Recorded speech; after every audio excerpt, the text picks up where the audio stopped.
அனைவருக்கும் வணக்கம். Supreme court ஒரு தரமான ஒரு தீர்ப்பை கொடுத்திருக்கிறாங்க. நம்ம தொடர்ந்து இந்த கரூர் சம்பவத்தில் 41 உயிர் போனதுக்காக நம்ம தொடர்ந்து சொல்லிட்டு இருந்தோம் இது தமிழக அரசாங்கத்தினுடைய ஃபெயிலியர் அப்படின்ட்டு. ஆனா சொல்லும் பொழுதெல்லாம் நமக்கு எல்லாருக்கும் பாத்தீங்கன்னா இந்த நிறைய அந்த பிலிக்ஸ் நிறைய பேர் அரெஸ்ட் பண்ணாங்க, அந்த மாதிரி பேசுறவங்க நிறைய பேர் அரெஸ்ட் பண்ணாங்க தமிழக அரசாங்கம். பட் நம்ம தொடர்ந்து நம்ம குற்றச்சாட்டு வச்சுட்டே இருந்தோம், இது உங்களுடைய ஃபெயிலியர், இது நீங்க போலீஸினுடைய ஃபெயிலியர், இது தமிழ்நாடு போலீஸினுடைய ஃபெயிலியர், தமிழ்நாடு சீஃப் மினிஸ்டருடைய ஃபெயிலியர் இது அப்படின்ட்டு. ஆனா இன்னைக்கு சுப்ரீம் கோர்ட் ஒரு கிளியர் டைரக்ஷன், அதாவது தமிழ்நாடு அரசாங்கம் இதை விசாரிக்க கூடாது, இதை central bureau of investigation CBI தான் விசாரிக்கணும். ஏன்னா இவங்க திசை திருப்புற வேலையிலேயே இருந்தாங்க, மிரட்டுற வேலையிலேயே இருந்தாங்க.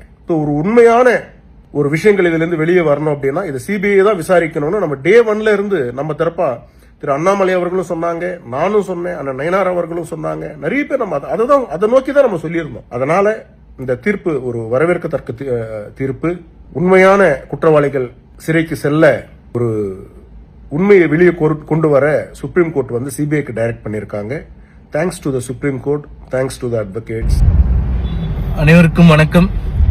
கரூர் கலவர வழக்கு திமுக விசாரணை மீது முற்றிலும் நம்பிக்கை இல்லை என்று முதல் நாளிலிருந்தே சொல்லி வருகிறோம். அவர்கள் அமைத்த விசாரணை ஆணையமோ அவர்களுடைய காவல்துறையோ எந்த காலத்திலும் அங்கே நடந்த தவறுகளை சுட்டிக்காட்டப் போவதில்லை என்பதில் உறுதியாக இருந்தோம்.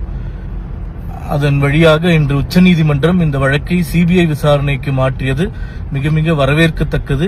ஏனெனில் அந்த சம்பவத்தின் மூலம் தனியார் மருத்துவமனைகளில் அனுமதிக்கப்பட்டவர்கள் எத்தனை பேர், அதில் குணமடைந்தவர்கள் எத்தனை பேர் போன்ற உண்மைகளை கூட இந்த திமுக அரசு இன்று வரை நமக்கு அளிக்கவில்லை. நாம் ஏற்கனவே சொன்னது போல இந்த விவகாரத்தில் நடந்த உண்மைகள் அனைத்தையும் சிபிஐ விசாரணை வெளிப்படுத்தும், திமுக அரசு அம்பலப்பட்டு இருக்கும். ஆகவே இந்த விசாரணையை பாரதிய ஜனதா கட்சியின் சார்பாக நாம் வரவேற்கிறோம். நன்றி.